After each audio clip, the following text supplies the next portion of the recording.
अस्सलाम वालेकुम।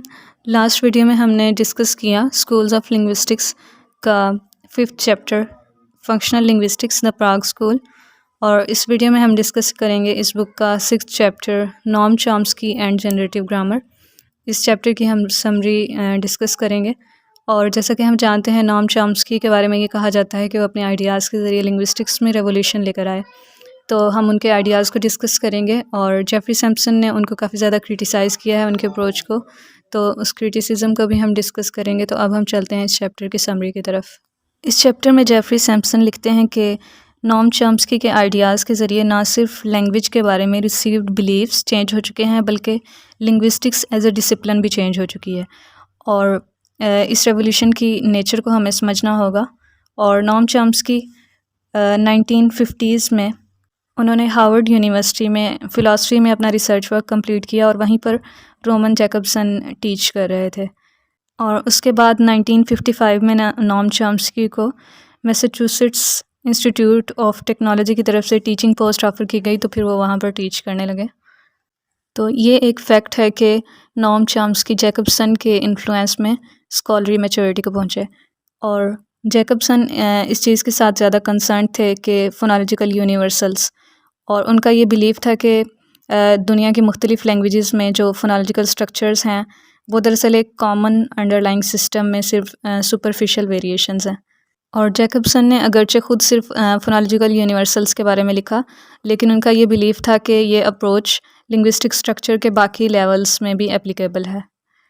और नॉम चॉम्स्की की जो लैंग्वेज के बारे में अप्रोच है वो ये है कि सिंटेक्स में लिंग्विस्टिक यूनिवर्सल्स मौजूद हैं, और सिंटेक्स को हम आसान अल्फाज में ग्रामर या ग्रामर का एक पार्ट कह सकते हैं।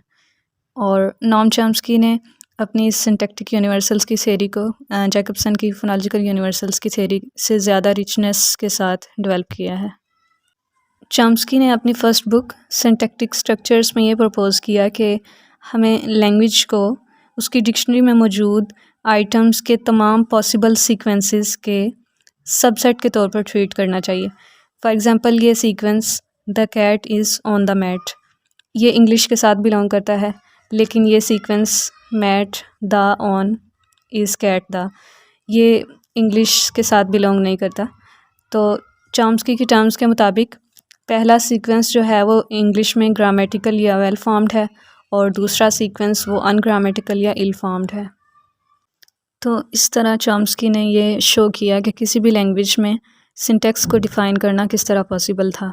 और क्योंकि चॉम्स्की ने ये शो करना था कि डिफरेंट लैंग्वेजेस के सिंटैक्टिक स्ट्रक्चर्स सिमिलर थे, तो अब उनका नेक्स्ट प्रॉब्लम ये था कि वो किसी भी लैंग्वेज में ग्रामेटिकल मॉर्फीम सीक्वेंसेस को जनरेट करने के फॉर्मल मींस को फाइंड आउट कर सकें। तो इसके लिए नॉम चॉम्स्की ने अपने फर्स्ट टीचर ज़ेलिग हारिस के वर्क पे फोकस किया, और ज़ेलिग हारिस ने सिंटैक्टिक एनालिसिस को इस तरह अप्रोच किया था कि उन्होंने मॉर्फीम्स को ग्रुप्स में क्लासीफाई किया, और ये ग्रुप्स इस तरह से थे कि वो मॉर्फीम्स जो दूसरे मॉर्फीम्स के साथ अपनी डिस्ट्रीब्यूशन में एक जैसे थे उनको एक ग्रुप में रखा गया। For example, cat, dog, boy, tail, और इस तरह के दूसरे बहुत से मॉर्फीम्स जो कि इस फ्रेम में आ सकते थे, the dash is on the mat. तो इन सबको एक फार्म क्लास के मेंबर्स के तौर पे हम ट्रीट कर सकते हैं। और क्योंकि इस क्लास को हम ट्रेडिशनली नाउन कहते हैं, तो इनको हम एन के ज़रिए सिंबलाइज़ कर सकते हैं। तो इस तरह उन्होंने डिफरेंट फ्रेम्स में जिस तरह के मॉर्फीम्स ऐड होते थे उसके मुताबिक उनको डिफरेंट कैटेगरीज़ में क्लासीफाई किया, और उनके लिए ट्रेडिशनली जो नेम्स मौजूद थे उनके लेटर्स के साथ उनको टैग किया। और इनकी इस थ्योरी में नॉम चॉम्स्की ने जो फाइनल स्टेप ऐड किया वो ये था कि उन्होंने कंप्लीट सेंटेंस को शो करने के लिए एस सिंबल की एडिशन की। और चॉम्स्की के अकॉर्डिंग ये बात कि दुनिया की तमाम लैंग्वेजेस एक कॉमन पैटर्न पर मौजूद हैं, इसको प्रूव करने के लिए वो ये आर्गूमेंट पेश करते हैं कि ह्यूमन माइंड इंसान को इस बात पे फोर्स करता है कि वो इसी पार्टिकुलर टाइप की लैंग्वेज ही यूज़ करे जिस तरह की लैंग्वेजेस हमें दुनिया में नज़र आती हैं। और चॉम्स्की के अकॉर्डिंग चिल्ड्रन जो लैंग्वेज एक्वायर करते हैं वो प्री ऑर्डिनेट स्ट्रक्चरल प्लान के तहत एक्वायर करते हैं, और कोई लैंग्वेज अगर बहुत सिंपल हो लेकिन उस प्लान के मुताबिक ना हो तो हम कितनी ही कोशिश कर लें हम किसी चाइल्ड को वो लैंग्वेज नहीं सिखा सकते। और जेफरी सैम्पसन लिखते हैं कि हम ये बात तो जानते हैं कि नॉन हायरार्किकल लैंग्वेजेस जो हैं वो इतनी आर्टिफिशियल हैं कि उनको रियल लाइफ में कम्युनिकेशन सिस्टम के तौर पर यूज़ नहीं किया जा सकता और वो ह्यूमंस के लिए अननेचुरल हैं। लेकिन हम ये जानना चाहते हैं कि आखिर ऐसा क्यों है। तो चॉम्स्की ये क्लेम करते हैं कि इसकी रीज़न ये है कि हम ऐसे माइंड्स के साथ पैदा हुए हैं जो कि हायरार्किकल लैंग्वेजेस के साथ ही फिट हैं है। और चॉम्स्की कॉम्पिटेंस और परफॉर्मेंस की टर्म्स यूज़ करते हैं लैंग्वेज को एज अ सिस्टम डिफ़ाइन करने और इंडिविजुअल के उस सिस्टम की एग्जाम्पलिफिकेशन से उसको डिस्टिंग्विश करने के लिए। लेकिन वो इन टर्म्स को एक और तरीके से भी यूज़ करते हैं, वो ये कि ऐसे बहुत से केसेस हैं कि एक ग्रामर ऐसे सेंटेंसेस जनरेट करती है जो कि कोई भी बोलता नहीं है, कि मसलन हो सकता है वो बहुत लंबे हों और प्रैक्टिकली यूज़ ना होते हों। तो चॉम्स्की के अकॉर्डिंग ऐसे सेंटेंसेस हमारी कॉम्पिटेंस में मौजूद हैं और ये ग्रामेटिकल इस लिहाज से हैं कि हम एलिजिडली ये फ़ील करते हैं कि ये ग्रामेटिकल हैं, अगरचे ये हमारी परफॉर्मेंस में नज़र नहीं आते। तो कॉम्पिटेंस को यहाँ पर हम एक आइडियल लैंग्वेज के तौर पर देख रहे हैं और परफॉर्मेंस को हम इस दुनिया में बोली जाने वाली एक इम्परफेक्ट लैंग्वेज के तौर पर देख रहे हैं। चॉम्स्की के अकॉर्डिंग हम ऐसे कॉम्प्लेक्स माइंड्स रखते हैं कि जिनकी अपनी एक लाइफ है और उनमें हमें इंट्रोस्पेक्शन एक्सेस देती है और इस वजह से उनके अकॉर्डिंग ये एक्सेप्टेबल है कि साइंटिफिक थेराइजिंग में हम इंट्रोस्पेक्शन को एविडेंस के तौर पर यूज़ करें। और चॉम्स्की के लिए लिंग्विस्टिक डाटा में इंट्रोस्पेक्शन सिर्फ एक सप्लीमेंट्री सोर्स नहीं है बल्कि एक अथॉरिटी है जिसको ऑब्जर्वेशन से ज़्यादा अहमियत दी जाती है। और अगर ऑब्जर्वेशन और इंट्रोस्पेक्शन में कॉन्फ्लिक्ट हो तो चॉम्स्की के अकॉर्डिंग इंट्रोस्पेक्शन ये डिटर्मिन करेगी कि लिंग्विस्ट की ग्रामर की नेचर क्या है। और जेफरी सैम्पसन लिखते हैं कि साइंस में इंट्रोस्पेक्टिव एविडेंस पे ऑब्जेक्शन की वजह ये नहीं है कि इंट्रोस्पेक्शंस मौजूद ही नहीं हैं, बल्कि प्रॉब्लम ये है कि ऑब्जर्वेशन की रिपोर्ट्स को हम कंस्ट्रक्टिवली क्रिटिसाइज़ किया कर सकते हैं लेकिन इंट्रोस्पेक्शंस को नहीं कर सकते।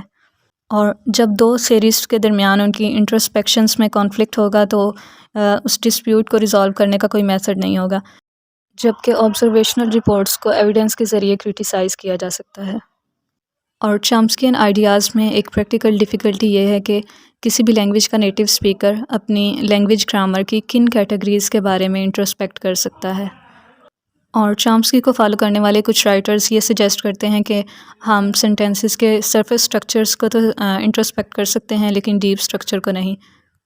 लेकिन ये क्वेश्चन बहुत कम एक्सप्लिसिटली डिस्कस किया जाता है और जेफरी सैम्पसन लिखते हैं कि इसकी एक वजह ये हो सकती है कि फिर चॉम्स्की को लॉजिकली ये कंक्लूजन पेश करना पड़ेगा कि स्पीकर्स अपनी लैंग्वेज के बारे में, अपनी लैंग्वेज की ग्रामर के बारे में सब कुछ ही इंट्रोस्पेक्ट कर सकते हैं। और जेफरी सैम्पसन लिखते हैं कि जब से चॉम्स्कियन रेवोल्यूशन लिंग्विस्टिक्स में आया है तब से लिंग्विस्टिक ट्रेनिंग में ये यूजुअल है कि स्टार्ट से ही अप्रूव्ड ग्रामेटिकल नोटेशन सिस्टम की मास्टरी पे फोकस किया जाता है।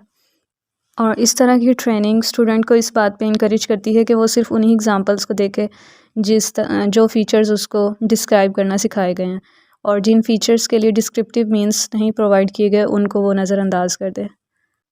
तो इस तरह स्टूडेंट अपनी रिसर्च के दौरान सिंटैक्टिक यूनिवर्सल्स को कंफर्म करने वाली एग्जांपल्स को देखता है और उसके काउंटर एविडेंस को इग्नोर कर देता है।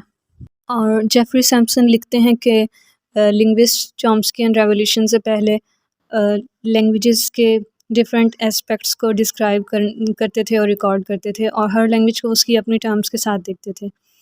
लेकिन चॉम्स्कियन रेवोल्यूशन के बाद लिंग्विस्ट का फोकस इस चीज़ पे है कि वो लैंग्वेजेस को किसी एक सिंगल स्टेराइल फॉर्मल फ्रेमवर्क में फ़िट करना चाहते हैं और वो इसके साथ रेलिवेंट एस्पेक्ट्स को लैंग्वेज के रेलिवेंट एस्पेक्ट्स को देखने के लिए उनका मिस इंटरप्रेट भी करते हैं और ये चीज़ रिसर्चर्स को इस बात पे इनकरेज करती है कि जो लैंग्वेज के एस्पेक्ट्स उनके साथ कंसर्न नहीं है जिनके साथ उनको वो कम्प्लीटली नज़रअंदाज कर देते हैं।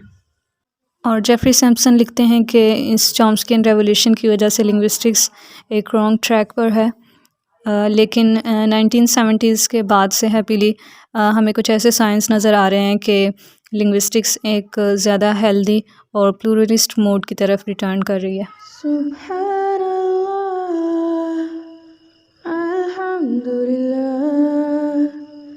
ला इलाहा इल्लल्लाह, अल्लाहु अकबर, सुभान